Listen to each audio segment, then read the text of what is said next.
मेरे पिता Bambi aunty. दिन 15, अध्याय 14।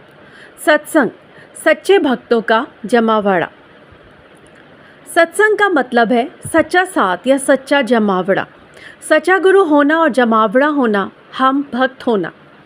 एक ऐसा जमावड़ा जिसमें हम ईश्वर पर चिंतन करते हैं, ईश्वर पर चर्चा करते हैं और उस सत्य पर चर्चा करते हैं जिसका हमने अनुभव किया है।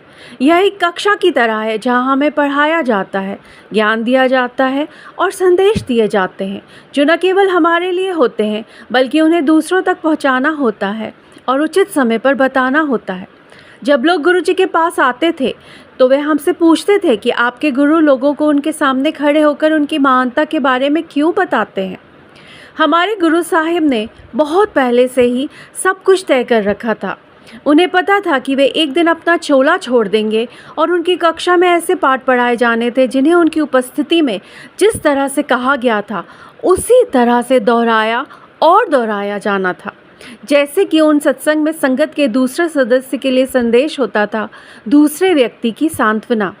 कभी कभी किसी भक्त को अपना सत्संग कई बार दोहराने के लिए कहा जाता था जिससे संगत चिढ़ जाती थी। हम सभी को लगता था कि हमने ये पहले भी सुना है। फिर एक दिन गुरुजी ने समझाया, सत्संग आपकी दवा है और एक ही सत्संग को बार बार सुनने से आपको आशीर्वाद की आवश्यक खुराक मिलती है।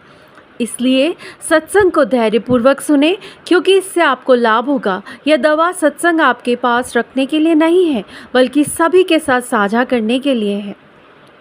सारी फैमिली को लेकर आओ, सबको आशीर्वाद मिल जाएगा। वह इस बात पर स्पष्ट थे कि उनके सत्संग में परिवार के सभी लोग शामिल होने चाहिए, न कि परिवार के केवल एक सदस्य, उन व्यक्तियों को छोड़कर जिन्हें उन्होंने खुद अलग अलग दिनों में आने की अनुमति दी थी। उन्होंने स्पष्ट किया कि पूरा आशीर्वाद तब मिलता है जब पूरा परिवार उनके सत्संग में आता है। गुरुजी कहते थे कि अगर मैं समय पर आकर तुम्हारे लिए बैठ सकता हूँ तो तुम भी समय पर आकर मेरे लिए बैठ सकते हो। दूसरों के कपड़े या कर रहे लोगों पर ध्यान मत दो बल्कि मुझ पर ध्यान दो। मेरी नज़र में देखो। अगर हमें 2 बार चाय का प्रसाद मिल जाता तो हम खुद को बहुत धन्य मानते थे। गुरुजी ने सुनिश्चित किया कि हर भक्त को कम से कम 1 गिलास चाय मिले।